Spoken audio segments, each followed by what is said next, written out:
Every time Kendrick Lamar or Tupac said, "The blacker the berry, the sweeter the juice," they were quoting a man who died broke at 32, nearly erased from history.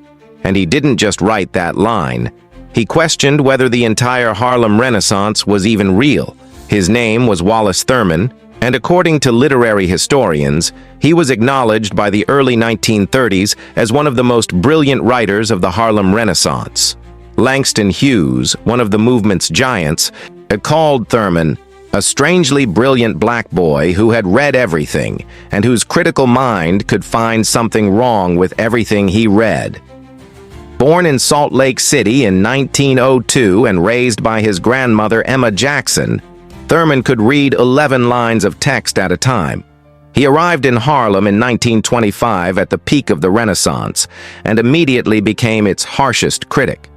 In 1926, he launched Fire, a groundbreaking literary magazine with Hughes, Zora Neale Hurston, and other young black writers. They wanted to show the real lives of black people, not propaganda polished for white approval. The magazine lasted exactly one issue, but it declared independence from the older generation's respectability politics. Thurman's apartment at 267 West 136th Street became legendary. He painted the walls red and black.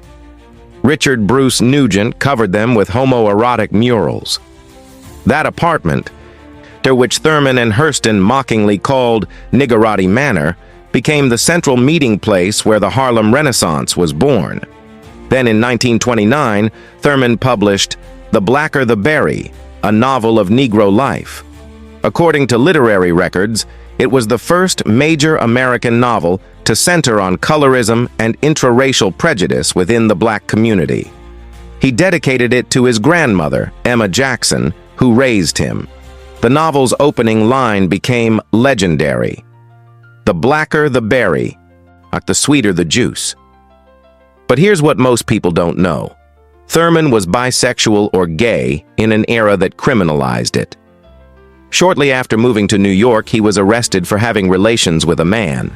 He publicly denied being gay and lived in fear. In 1928, he married Louise Thompson, but the marriage lasted only 6 months. She told her lawyer he refused to admit he was homosexual. As documented by Black Past Historical Archives, Thurman became the first black reader for Macmillan, a major New York publishing company. He was a revolutionary who believed black artists shouldn't pander to the aesthetic preferences of the black middle class or write for easy white approval. In his own words, captured in historical records, "Being a Negro writer these days is a racket, and I'm going to make the most of it while it lasts." In 1932, he published Infants of the Spring, a satirical novel that brutally mocked the Harlem Renaissance and its leading figures. And some reviewers praised his bold insight. Others called him a racial traitor. Thurman believed the movement had been killed before it flowered, destroyed by too much self-consciousness and self-indulgence.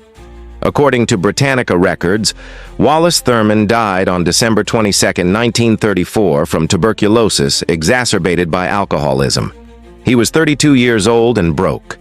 The man whose apartment birthed a cultural revolution died in the same city hospital on Welfare Island that he'd written about in his final novel, The Intern. But his words refused to die. In 1993, Tupac Shakur sampled the line in Keep Ya Head Up.